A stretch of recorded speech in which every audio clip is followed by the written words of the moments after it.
اور دوستو، اس وقت معاشرہ جن خرابیوں اور برائیوں کے اندر مبتلا ہے، ہر شخص اس کے مذموم اثرات سے پریشان ہے۔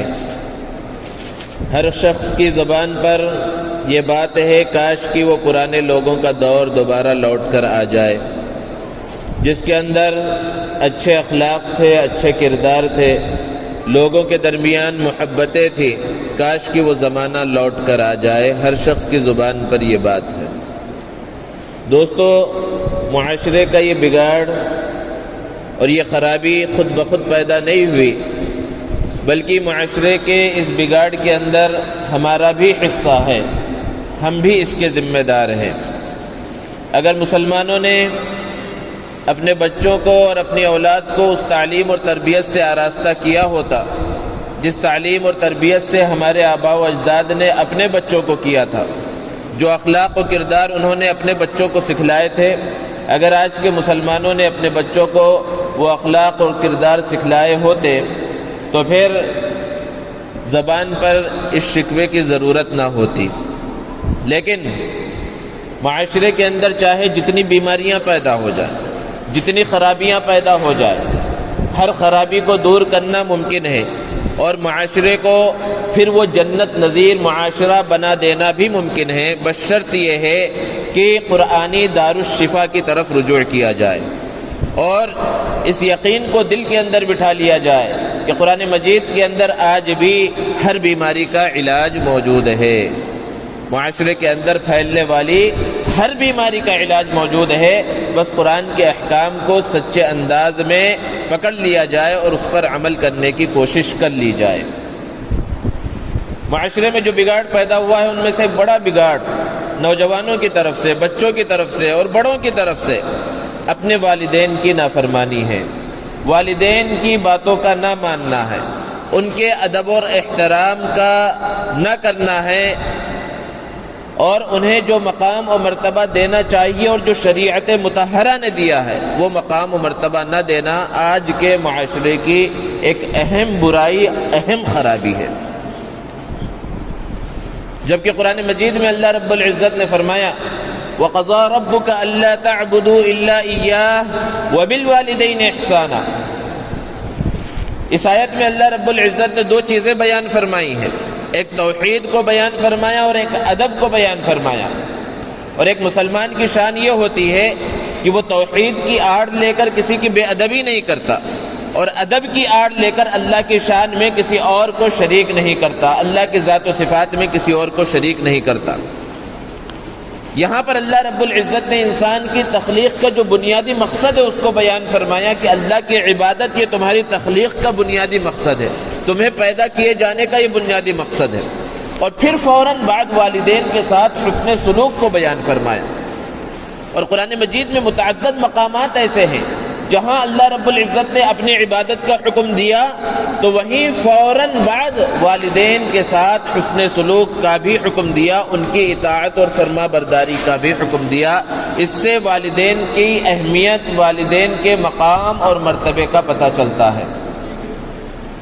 آگے اللہ رب العزت نے بیان فرمایا اما یبلغن عندک الکبر احدہما او کلاہما فلا تقل لہما اف ولا تنہرہما، کہ اگر تمہارے والدین میں سے کوئی ایک یا دونوں بڑھاپے کی عمر کو پہنچ جائیں تو تم انہیں اف بھی مت کہنا۔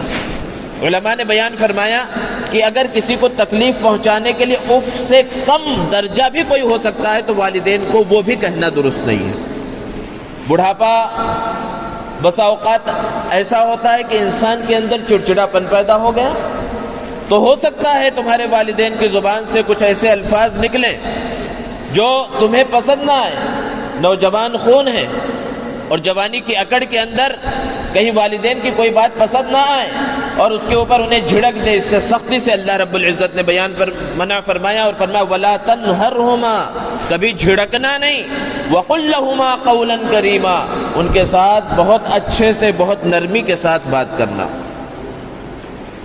بچوں کی کتابوں کے اندر ایک واقعہ لکھا ہوا ہے تربیت کے واسطے، آپ نے بھی پڑھا ہوگا کہ ایک بوڑھا باپ اور اس کا جوان بیٹا گھر کے صحن میں بیٹھے ہوئے ہیں کہ صحن کی دیوار پر ایک کوا آ کر بیٹھا۔ بوڑھے باپ نے نوجوان بیٹے سے پوچھا، بیٹے یہ کیا ہے؟ بیٹے نے جواب دیا، ابا جان یہ کوا ہے۔ تھوڑی دیر خاموشی رہی، پھر بوڑھے باپ نے کہا، بیٹا یہ کیا ہے دیوار پر جو بیٹھا ہے؟ بیٹے نے کہا، کوا ہے۔ پھر تھوڑی دیر کے بعد باپ نے پوچھا، بیٹے یہ دیوار پر جو بیٹھا ہے کیا ہے؟ انداز بدل گیا بیٹے کا، کہا کوا ہے کوا۔ پھر تھوڑی دیر کے بعد جب پوچھا کہ بیٹے یہ دیوار پر جو بیٹھا ہے کیا ہے، تو اس نے جواب دیا، 1000 بار بتلا دیا ہوں یہ کوا ہے، آپ کو سمجھ میں نہیں آ رہا؟ تو وہ بوڑھا باپ گھر کے اندر کمرے میں گیا اور ایک پرانی ڈائری اٹھا کر لایا، اس کے ایک صفحے کو کھولا اور بیٹے سے کہا، بیٹے ذرا اس کو پڑھو۔ تو اس ڈائری کے اس صفحے پر لکھا ہوا تھا کہ آج فلاں تاریخ کو فلاں مہینے میں میں اپنے معصوم چھوٹے بچے کے ساتھ گھر کے صحن میں بیٹھا ہوا تھا کہ دیوار پر ایک کوا آ کر بیٹھا، اور میرے بیٹے نے معصومیت کے ساتھ مجھ سے پوچھا، یہ ابا جان یہ کیا ہے؟ اور 25 مرتبہ مجھ سے یہی سوال کیا، اور ہر بار میں نے بیٹے کو پیار اور محبت سے جواب دیا، بیٹے یہ کوا ہے۔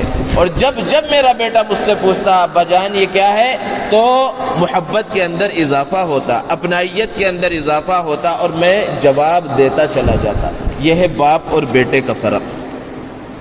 تو اسی لیے اللہ رب العزت نے بیان فرمایا کہ کہیں وہ بڑھاپے کی عمر کو پہنچ جائیں اور کوئی بات تمہیں ناپسند آئے، تب بھی انہیں جھڑکنا نہیں، اف تک مت کہنا، وَقُلْ لَهُمَا قَوْلًا كَرِيمًا، ان سے نرمی کے ساتھ بات کرنا۔ یہاں تک کہ اللہ نے تو یہ بیان فرما دیا کہ اگر تمہارے والدین کافر ہیں، مشرک ہیں، تب بھی ان کی اطاعت کرنا۔ اللہ رب العزت نے بیان فرمایا، وَإِن جَاهَدَاكَ عَلَىٰ أَن تُشْرِكَ بِي مَا لَيْسَ لَكَ بِهِ عِلْمٌ فَلَا تُطِعْهُمَا وَصَاحِبْهُمَا فِي الدُّنْيَا مَعْرُوفًا، کہ والدین کافر اور مشرک ہیں، کسی اور مذہب کو ماننے والے ہیں، اور تم سے کہیں تم شرک کرو، کفر کرو، تو اس بات کو تو نہیں ماننا ہے، لیکن اس کے علاوہ دنیا کے اندر، دنیا کی باتوں کے اندر ان کی اطاعت کرنا ہے، ان کے ساتھ اچھا سلوک کرنا ہے۔ یہ مقام اور یہ مرتبہ ہے والدین کا۔ حضرت عبداللہ ابن مسعود رضی اللہ تعالی عنہ نے حضور اکرم صلی اللہ علیہ وسلم سے سوال کیا، ای الاعمال افضل، کہ سارے اعمال میں سب سے افضل عمل کون سا ہے؟ حضور اکرم صلی اللہ علیہ وسلم نے ارشاد فرمایا، الصلاۃ لوقتها، وقت پر نماز پڑھنا یہ سب سے افضل عمل ہے۔ حضرت عبداللہ ابن مسعود نے پوچھا پھر کیا؟ آپ صلی اللہ علیہ وسلم نے فرمایا، بر الوالدین، والدین کے ساتھ حسن سلوک کرنا۔ حضرت عبداللہ ابن مسعود نے پوچھا پھر کیا؟ آپ صلی اللہ علیہ وسلم نے فرمایا، الجہاد فی سبیل اللہ، اللہ کے راستے میں جہاد کرنا۔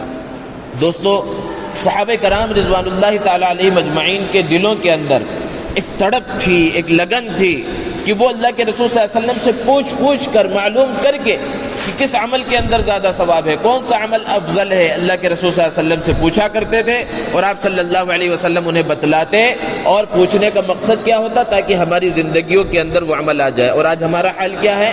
ہم اللہ کے رسول کے نام لیوا ہیں، صحابہ کرام کی محبت کا دم بھرتے ہیں، لیکن ہمارے سامنے فضائل کی احادیث پڑھی جاتی ہیں، فضائل کے واقعات سنائے جاتے ہیں کہ بھئی اس عمل کا یہ ثواب، اس عمل کا یہ ثواب، لیکن عمل کا جذبہ ہمارے دلوں کے اندر پیدا نہیں ہوتا۔ ایک وہ صحابہ تھے حضرت عبداللہ ابن عمر رضی اللہ عنہما، جن کی خصوصیت ہی یہ ہے کہ اللہ کے رسول صلی اللہ علیہ وسلم کی ایک ایک سنت کو معلوم کر کے اس پر عمل کرنے کی کوشش کرتے تھے۔ پوری زندگی سنتوں سے بھری پڑی ہے، نام اعمال نیکیوں سے بھرا پڑا ہے۔ ایک مرتبہ حضرت ابو ہریرہ رضی اللہ تعالیٰ عنہ نے ایک حدیث بیان فرمائی کہ اگر کسی مسلمان کا انتقال ہو جائے اور کوئی دوسرا مسلمان اس کے جنازے میں شریک ہو تو اللہ رب العزت 1 قیرات اجر عطا فرماتے ہیں، اور پھر اس کے ساتھ جنازے کے ساتھ چلے تو 2 قیرات اجر عطا فرماتے ہیں۔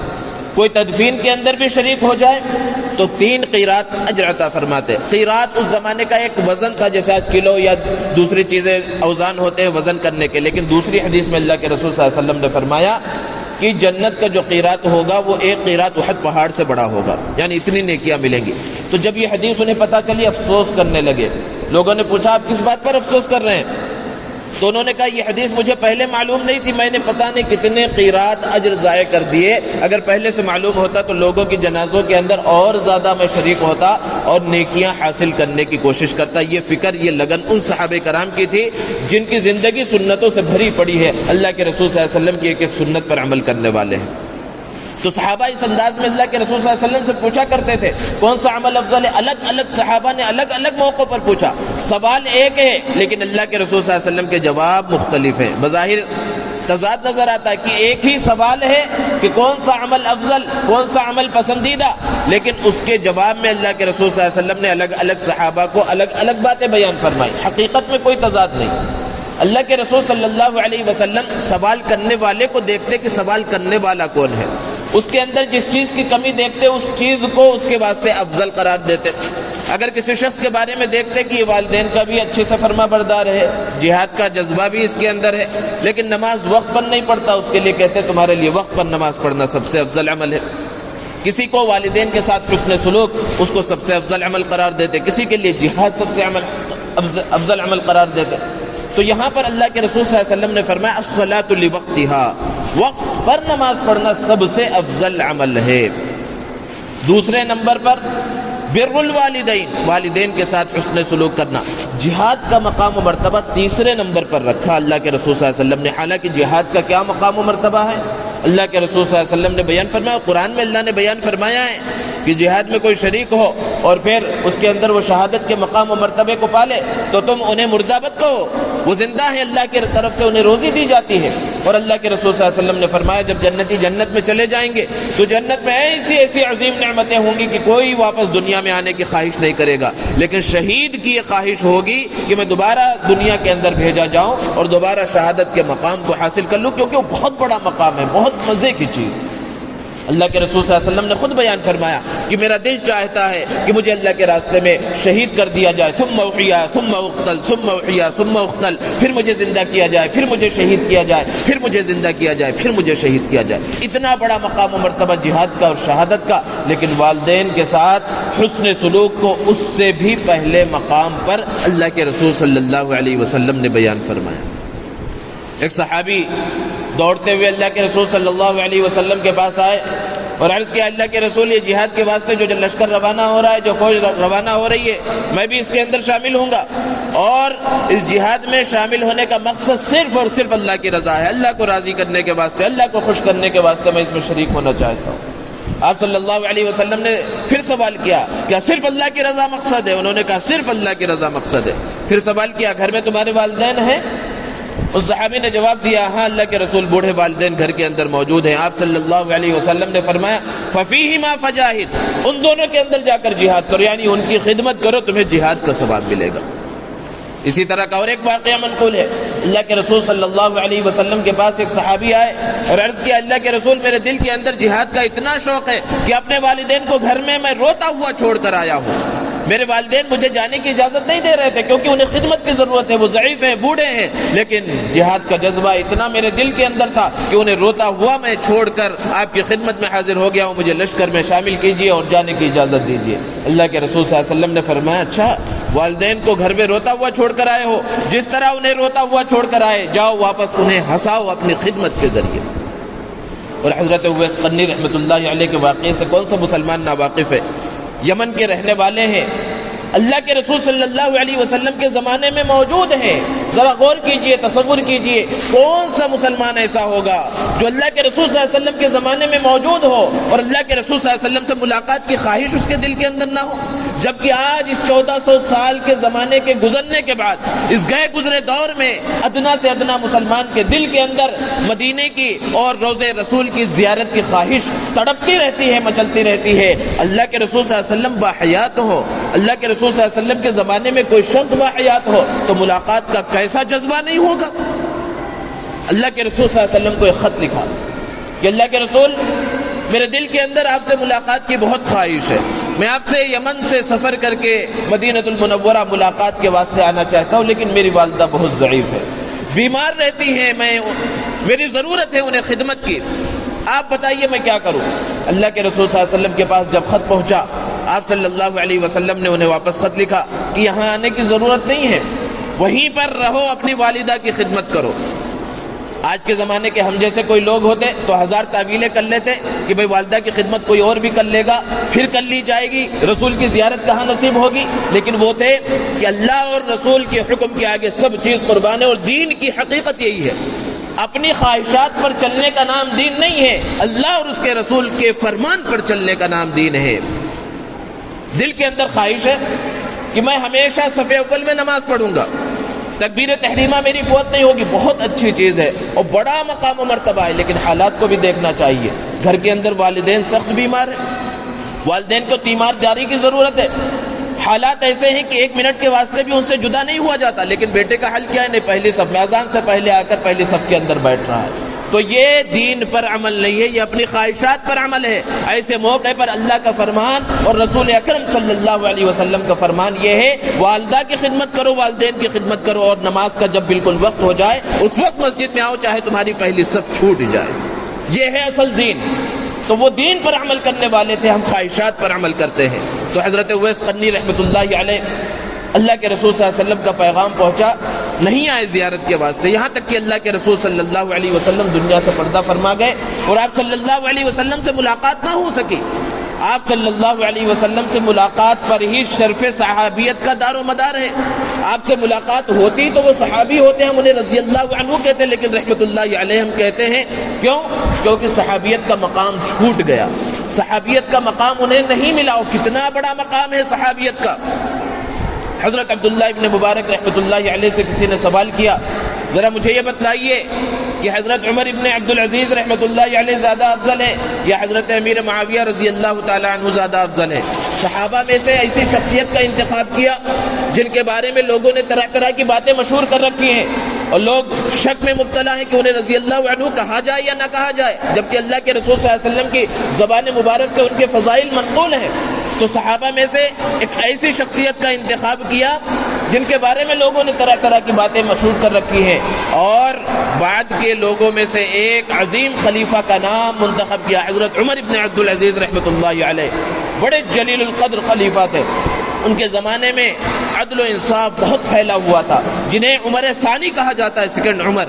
تو حضرت عبداللہ ابن مبارک رحمۃ اللہ علیہ نے جواب دیا، تو مجھ سے یہ پوچھتے ہو کہ عمر ابن عبدالعزیز کا مقام زیادہ ہے یا حضرت امیر معاویہ رضی اللہ عنہ کا مقام زیادہ ہے؟ امیر معاویہ تو چھوڑیے، امیر معاویہ رضی اللہ تعالی عنہ اللہ کے رسول صلی اللہ علیہ وسلم کے ساتھ جب جنگ کے اندر شریک ہوئے تو جس گھوڑے کے اوپر وہ سوار ہوئے، جب وہ گھوڑا دوڑنے لگا تو گھوڑے کے دوڑنے کی وجہ سے جو دھول اڑی، اور وہ دھول اڑ کر حضرت امیر معاویہ رضی اللہ تعالی عنہ کے گھوڑے کے ناک کے اندر جا کر بیٹھ گئی، ہزار عمر ابن عبدالعزیز بھی اس دھول کے برابر نہیں ہو سکتے۔ یہ صحابیت کا مقام ہے۔ اور اویس قرنی رحمۃ اللہ علیہ نے اتنے بڑے مقام کو کیوں چھوڑا؟ والدہ کی خدمت کی وجہ سے، اللہ کے رسول صلی اللہ علیہ وسلم کے حکم کی وجہ سے۔ تو دوسرا بڑا مقام و مرتبہ اللہ رب العزت نے عطا فرمایا کہ آپ صلی اللہ علیہ وسلم نے حضرت عمر ابن خطاب رضی اللہ تعالیٰ عنہ سے فرمایا کہ دیکھو، کسی زمانے میں یمن سے اگر کوئی قافلہ آئے، اس میں فلاں فلاں حلیے کا ایک شخص ہوگا، اگر اس شخص سے تمہاری ملاقات ہو جائے جس کا نام اویس ہے تو اس سے دعا کی درخواست کرنا۔ کس سے کہہ رہے ہیں؟ جس کے بارے میں کہا گیا کہ اگر میرے بعد کوئی نبی ہوتا تو عمر ہوتے، ان سے کہا جا رہا ہے کہ اویس سے دعا کی درخواست کرنا۔ قرن سے، یمن سے جب بھی کوئی قافلہ آتا، حضرت عمر رضی اللہ تعالیٰ عنہ ڈھونڈتے کہ تم میں سے کوئی اویس موجود ہیں۔ ایک مرتبہ جب معلوم ہوا کہ اویس قرنی اس قافلے کے اندر موجود ہیں تو ان سے دعا کی درخواست کے واسطے پہنچے۔ تو کہنے کا مقصد یہ ہے کہ والدین کا مقام اور مرتبہ کتنا بلند فرمایا ہے اللہ رب العزت نے۔ اللہ کے رسول صلی اللہ علیہ وسلم نے فرمایا، الوالد اوسط ابواب الجنہ، کہ باپ جنت کے دروازوں میں سے بیچ کا دروازہ ہے۔ جنت میں داخل ہونا ہوگا تو پھر باپ کی خدمت کرنی ہوگی، تبھی جنت کے دروازے میں داخلہ ملے گا، اور باپ کی خدمت نہیں کی تو وہ جنت کا دروازہ بند ہے۔ ماں کے بارے میں کہا گیا، الجنت تحت اقدام الامہات، کہ ماں کے قدموں کے نیچے جنت ہے، یعنی ماں کی خدمت کرو گے تو جنت ملے گی، ماں کی خدمت نہیں تو جنت بھی نہیں۔ اور ماں کا مقام و مرتبہ باپ سے بھی اعلیٰ اور افضل ہے۔ ایک صحابی نے اللہ کے رسول صلی اللہ علیہ وسلم سے سوال کیا کہ میرے حسن سلوک کا سب سے زیادہ مستحق کون ہے؟ آپ صلی اللہ علیہ وسلم نے فرمایا، امو کا، تمہاری ماں۔ 3 مرتبہ انہوں نے پوچھا پھر کون؟ آپ نے 3 مرتبہ فرمایا امو کا تمہاری ماں، چوتھی مرتبہ میں ارشاد فرمایا تمہارا باپ۔ تو 3 گنا مقام و مرتبہ ماں کو دیا گیا ہے، کیونکہ وہ حمل کے زمانے میں تکلیف کو، مشقت کو، پریشانی کو برداشت کرتی ہے، اور پھر اس کے بعد تربیت کے اندر پریشانی کو برداشت کرتی ہے، اس لیے ماں کے مقام و مرتبے کو بلند رکھا گیا۔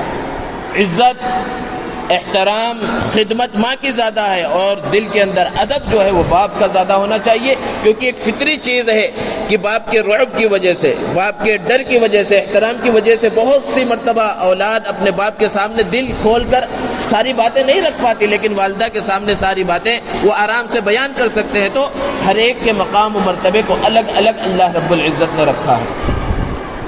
دوستو، والدین کی خدمت کی وجہ سے دنیا میں بھی بڑا مقام و مرتبہ اللہ رب العزت عطا فرماتے ہیں، اور والدین کی اگر نافرمانی کی جائے تو پھر دنیا کے اندر ہی اس کا وبال مل جاتا ہے۔ والدین کی نافرمانی ایک ایسا گناہ ہے کہ آخرت میں تو اس کی سزا ملے گی ہی ملے گی۔ عام طور پر یہ دیکھا گیا ہے کہ دنیا کے اندر ہی اس کی سزا مل جاتی ہے۔ جو لوگ اپنے والدین کی نافرمانی کرتے ہیں عموماً ان کی والدین، ان کی جو اولاد ہوتی ہے وہ نافرمان ہوتی ہے۔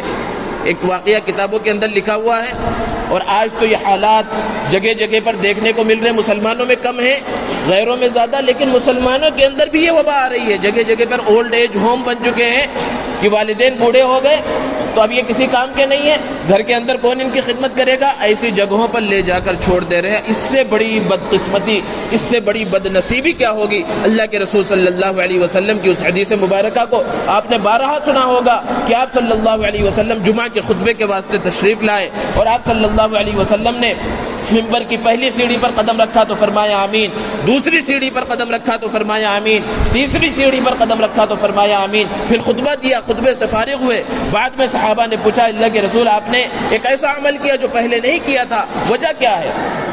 آپ صلی اللہ علیہ وسلم نے فرمایا کہ جب میں نے پہلے سینے پر قدم رکھا تو حضرت جبرائیل علیہ السلام آئے، اور انہوں نے ایک دعا کی۔ دعا کیا تھی؟ وہ بد دعا تھی کہ جو رمضان کا مقدس اور مبارک اور محترم مہینہ پائے اور اس میں اللہ کو منا کر اپنے لیے جنت کا سامان نہ کر لے، وہ ہلاک و برباد ہو۔ میں نے اس پر آمین کہا، اور دوسرے سینے پر قدم رکھا تو حضرت جبرائیل علیہ السلام نے یہ دعا کی، بد دعا کی کہ جو اپنے والدین کو بڑھاپے کی عمر میں پائے اور ان کی خدمت کر کے اپنے لیے جنت کا سامان نہ تیار کر لے، وہ ہلاک اور برباد ہو۔ میں نے اس کے اوپر آمین کہا، اور تیسرے سینے پر قدم رکھا تو اس وقت حضرت جبرائیل علیہ السلام نے یہ بد دعا کی کہ ہلاک اور برباد ہو جائے وہ شخص جس کے سامنے محمد عربی صلی اللہ علیہ وسلم کا تذکرہ کیا جائے اور وہ اس پر درود نہ پڑھے تو وہ ہلاک اور برباد ہو۔ میں نے اس پر آمین کہا۔ تو اللہ کے رسول صلی اللہ علیہ وسلم نے ایسی سخت ترین وعید بیان فرمائی۔ اب ذرا بتائیے اس دعا کی، بلکہ اس بد دعا کی قبولیت میں کوئی شک ہے؟ دعا کرنے والے سید الملائکہ، اس دعا پر آمین کہنے والے سید الانبیاء والمرسلین ہیں۔ دعا کہاں کی جا رہی ہے؟ مسجد نبوی میں کی جا رہی ہے، منبر رسول پر کی جا رہی ہے۔ اس دعا کی قبولیت میں بھی کوئی شک ہو سکتا ہے؟ پھر حالات کو دیکھیں، کیسے حالات ہو گئے کہ بڑھاپے کی عمر کو پہنچ گئے تو والدین اب اپنے والدین کا خیال اولاد کے دل و دماغ کے اندر نہیں رہا، ان سب چیزوں کے اندر پڑ گئے۔ تو کتابوں کے اندر ایک واقعہ لکھا ہوا ہے کہ ایک نوجوان بیٹا اپنے والدین کو گھر سے باہر بھگا رہا تھا، تو اپنے چھوٹے بچے سے کہا کہ یہ کمبل انہیں لے جا کر دے دو۔ تو بیٹا اس کمبل کو آدھا کرنے لگا کہ آدھا ہی دے۔ تو باپ نے پوچھا بھئی آدھا کیوں کاٹ رہے ہو؟ تو اس نے کہا جب میں بڑا ہو جاؤں گا اور آپ کو باہر نکالوں گا تو یہ آدھا کمبل اس وقت کام آئے گا۔ تو یہی حقیقت ہے، اولاد جو دیکھتی ہے وہی سیکھتی ہے، اسی انداز میں وہ عمل کرتی ہے۔ اس لیے ان سب چیزوں سے بچنے کی ضرورت ہے اور والدین کے ادب اور احترام کرنے کی ضرورت ہے۔ اللہ کے رسول صلی اللہ علیہ وسلم نے ایک واقعہ بارہا بیان کیا، بنی اسرائیل کا جریج راہب کا واقعہ بخاری شریف کے اندر بھی منقول ہے کہ بہت بڑا عبادت گزار تھا اور اپنی عبادت گاہ شہر سے باہر ایک جگہ پر بنا رکھی تھی تاکہ لوگوں سے زیادہ ملنا جلنا نہ ہو اور خوب منہمک ہو کر اللہ کی عبادت کرے، اور وہ عبادت میں عبادت گاہ میں لگے رہتے۔ ان کی والدہ کبھی کچھ کام کے واسطے پکارتی یا جریج یا جریج، اور ان کی طرف سے کوئی جواب نہیں آتا، حالانکہ آواز آتی یہ سوچ کر کہ اگر والدہ کا جواب دوں گا تو کچھ کام لگائیں گے اور اس وقت میں اللہ کی عبادت سے میں محروم ہو جاؤں گا، اس لیے وہ عبادت میں لگے رہتے، والدہ کی پکار کا جواب نہ دیتے۔ ان کی والدہ کی زبان سے ایک مرتبہ یہ بد دعا نکلی کہ اللہ تجھے اس وقت تک موت نہ دے جب تک تو کسی زانیہ کا منہ نہ دیکھ لے۔ اب ادھر قریب کے علاقے میں ایک فاحشہ عورت تھی جس کا ایک آدمی کے ساتھ غلط تعلق تھا، اس سے وہ حاملہ ہو گئی اور بچہ پیدا ہو گیا۔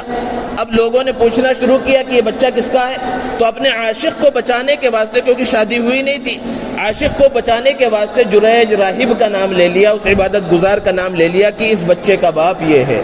اب لوگوں نے اس عبادت گاہ کے اوپر دھاوا بول دیا، سارے لوگ جمع ہو گئے، حالانکہ اس کی کوئی غلطی نہیں، وہ عبادت گزار ہے، مستقل عبادت میں لگا ہوا ہے۔ اور لوگوں نے گھیر لیا اور پوچھا کہ یہ لڑکی یہ الزام لگا رہی ہے، تم کیا کہتے ہو؟ تو اس وقت اس جریج راہب نے کہا میں کچھ نہیں کہوں گا، جو کہوں گا یہ بچہ ہی کہے گا۔ تو اس بچے نے ماں کی گود کے اندر بات کی اور اپنے اصلی باپ کا نام بتلایا، تو اس وقت وہ الزام سے بچ سکا۔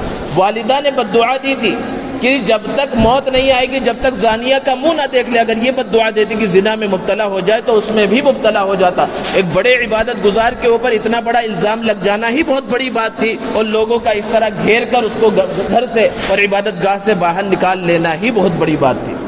اس لیے والدین کی دعاؤں کا بھی اثر ہوتا ہے اور والدین کی بد دعاؤں کا بھی بہت زیادہ اثر ہوتا ہے۔ بہت سے والدین ہیں جو اپنی اولاد کو یوں ہی بد دعائیں دیتے رہتے ہیں، طرح طرح کی بد دعائیں، کون سی قبولیت کی گھڑی ہو اور اللہ رب العزت قبول فرما لے، کچھ کہا نہیں جا سکتا۔ اس لیے والدین کو بھی اس بات کا خیال رکھنا چاہیے کہ اپنی اولاد کو بد دعائیں دینے سے بچیں۔ اللہ کے رسول صلی اللہ علیہ وسلم نے 3 شخص کے ایک واقعے کو بیان کیا کہ کس طرح والدین کی خدمت کا اجر و ثواب آخرت میں ملے گا اور دنیا میں اس کے فوائد نظر آتے ہیں۔ کہ سفر کر رہے تھے، زوردار بارش ہوئی اور ایک غار کے اندر انہوں نے پناہ لی، اور جب غار کے اندر پناہ لی تو تیز آندھی کی وجہ سے ایک چٹان غار کے منہ پر آ کر رک گئی اور وہ تینوں اندر بند ہو گئے۔ چٹان کو انہوں نے ہٹانے کی کوشش کی لیکن وہ چٹان ان سے نہ ہٹی، تو پھر آخرکار وہ تھک ہار کر بیٹھ گئے اور آپس میں تینوں دوستوں نے مشورہ کیا کہ ہم نے اپنی زندگی میں بہت سارے گناہ کیے، بہت ساری نافرمانیاں اور غلط کام کیے، لیکن کچھ نہ کچھ اچھا عمل کیا ہوگا، اپنے اس اچھے عمل کا واسطہ دے کر اللہ رب العزت سے دعا کریں گے تو ہو سکتا ہے اللہ رب العزت ہماری پریشانی کے اندر ہماری مدد فرمائے۔ تو تینوں نے اپنی اپنی جو نیک اعمال تھے ان نیک اعمال کا واسطہ دے کر اللہ رب العزت سے دعا کی۔ تفصیل کا موقع نہیں ہے، 2 لوگوں نے الگ الگ دعا کی۔ اس میں سے ایک شخص نے یہ دعا کی کہ اللہ تو جانتا ہے کہ میں بکریاں چراتا تھا دن میں، اور بکریاں چراتے چراتے کبھی کبھی دور بھی نکل جاتا تھا، اور بکریاں چرا کر جب واپس آتا تو دودھ نکالتا بکریوں کا اور سب سے پہلے اپنی والدہ کو پلاتا، پھر اپنے معصوم بچوں کو میں پلاتا۔ ایک مرتبہ میں بکریاں چراتے چراتے بہت دور نکل گیا اور واپسی میں مجھے دیر ہو گئی، اور جب واپس گھر پہنچا تو میری والدہ سو چکی تھی۔ میں نے بکریوں کا دودھ نکالا اور والدہ کے سرہانے کھڑا ہو گیا۔ میرے بچے بھوک سے تڑپ رہے تھے لیکن میری غیرت نے گوارا نہیں کیا کہ اپنی والدہ سے پہلے اپنے بچوں کو دودھ پلاؤں۔ میں اسی طرح رات بھر دودھ کا پیالہ لے کر اپنی والدہ کے سرانے کھڑا رہا۔ جب وہ صبح میں بیدار ہوئی تو میں نے انہیں دودھ پلایا، بعد میں اپنے بچوں کا پیٹ بھرا۔ اللہ رب العزت اگر یہ عمل میں نے خالص تیری رضا کے واسطے کیا ہے تو اس چٹان کو ہٹا دے۔ اللہ رب العزت نے ان تینوں کی دعاؤں کو قبول کیا اور اس چٹان کو ہٹا دیا۔ تو دنیا کے اندر تکلیفیں، پریشانیاں اور مصیبتیں والدین کی خدمت کی وجہ سے ختم ہو جاتی ہیں۔ اس لیے ضرورت اس بات کی ہے کہ نوجوان اپنے والدین کی خدمت کریں۔ اب اگر کسی کے والدین دنیا سے روانہ ہو چکے، وہ دنیا سے جا چکے ہیں اور ان کی زندگی کے اندر خوب خدمت کی ہے تو اللہ رب العزت اس کا اجر اور بدلہ عطا فرمائے گا۔ لیکن اب اگر احساس ہو رہا ہے کہ ان کی زندگی کے اندر ہم نے ان کی خدمت نہیں کی اور ان کی نافرمانی کی ہے تو بڑے سے بڑا گناہ بھی اللہ رب العزت معاف فرما دیتے۔ توبہ کر لے، اللہ رب العزت معاف فرما دیں گے، اور والدین کے واسطے ایصال ثواب کریں، ان کے واسطے دعائیں کریں تو اللہ رب العزت وہ جو نافرمانی زندگی کے اندر کی ہے اس کو ختم فرما دیں گے اور اس کا کوئی گناہ انشاءاللہ نہیں ہوگا۔ اللہ رب العزت ہمیں والدین کی قدر کی اور ان کی خدمت کی صحیح طرح سے توفیق عطا فرمائے۔ وآخر دعوانا